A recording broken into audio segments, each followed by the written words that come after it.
ಅವ್ರಿಗೆ ಉಪದೇಶ ಕೊಡಬೇಕಾಗಿತ್ತು. ಇರಲಿ, ಇದ್ದವ್ರು ತಾವಾದರೂ ಅವ್ರಿಗೆ ತಿಳಿಸ್ರಿ.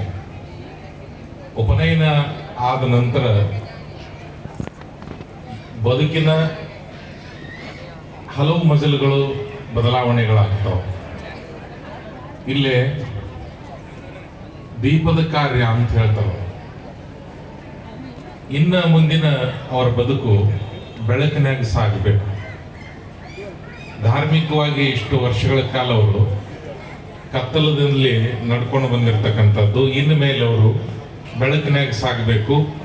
ತಂದೆ ತಾಯಿ ಇದ್ದಂಥವರು, ಗುರು ಹಿರಿಯರು ಅವ್ರನ್ನ ಬೆಳಕಿನತ್ತ ಕರ್ಕೊಂಡೋಗಿ ಅವರೆಲ್ಲರ ಬದುಕು ಬಂಗಾರ ಆಗಲಿ ಅಂತ ಹೇಳಿ ತಮ್ಮೆಲ್ಲರಿಗೂ ವಂದಿಸಿ ನನ್ನ ಮಾತು ಮುಗಿಸ್ತೇನೆ. ನಮಸ್ಕಾರ.